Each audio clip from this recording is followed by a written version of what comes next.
quelles sont les relations que vous avez avec les banques?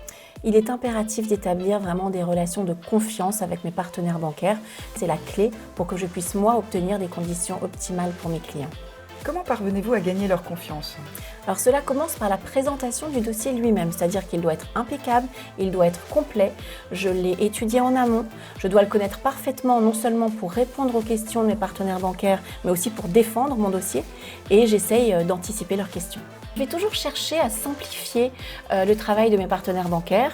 Notamment, je vais rédiger des notes de synthèse qui reprennent les grandes lignes du dossier avec des explications un petit peu plus approfondies. Et quand le dossier est vraiment complexe, je vais faire des schémas fléchés, des mind maps, pour que la compréhension soit facilitée et rapide. Vous avez l'air de dire qu'il faut faire vite. Oui, parce qu'on est quand même tenu par des délais qui sont dans le compromis de vente, notamment les clauses suspensives. Donc il faut que le dossier soit quand même présenté dans les temps pour que la banque ait le temps de l'étudier. Lorsque j'étudie mon dossier, je vais recouper les informations dans les documents et m'assurer que je n'ai pas un faux dossier entre les mains. C'est fondamental aujourd'hui. Alors je fais quand même des vérifications de principe sur tous mes dossiers, mais lorsque j'ai un doute, je vais davantage creuser. Qu'est-ce que c'est un faux dossier? Un faux dossier, ce serait un dossier dans lequel j'ai des fausses fiches de paye ou des faux relevés de compte ou qui auront été trafiqués. À nous de déceler les faussaires. C'est en cela que vous dites vous creusez le dossier vous creuse, sentez quelque chose. Je creuse parce qu'il faut être extrêmement prudent. Ça remettrait en cause votre crédibilité auprès des partenaires bancaires. Complètement. C'est pour ça que je mets un point d'honneur à vérifier et analyser tous mes dossiers. Comment faites-vous parvenir vos dossiers aux banques? Je m'adapte en général à leurs habitudes.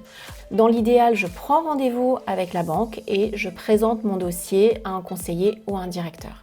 Comment envisagez-vous toutes ces difficultés dont on entend parler?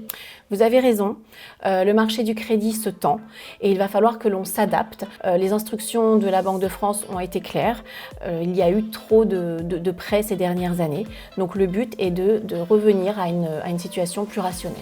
Notamment, il faudra avoir maintenant plus d'apports pour pouvoir obtenir un crédit que les années précédentes. Quelle est votre stratégie face à ces consignes de prudence? Je vais m'y adapter, bien évidemment. J'ai toujours respecté notamment la règle des 33% d'endettement. Également, éviter des prêts sur des trop longues durées. Et cela dans le but de vraiment faire en sorte que nos clients soient protégés. Tous les courtiers vont s'adapter. Je dirais que seuls les courtiers qui auront su s'adapter, qui auront su conserver leur relationnel, leur protocole avec les banques, continueront à offrir de bonnes conditions à leurs clients. Donc vous faites partie de ceux qui continueront à aider leurs clients vaille que vaille. Exactement, je suis sûre de moi, je suis sûre de mon réseau Crédissimo. Les relations particulières que nous avons su établir avec les banques font que nous avons aujourd'hui une relation de confiance réciproque. Alors faites appel à moi pour l'obtention de votre crédit. Je mettrai mon expérience et mon réseau à votre service. Mon objectif n'est pas de vous trouver une solution. Mon objectif est de vous trouver la meilleure solution.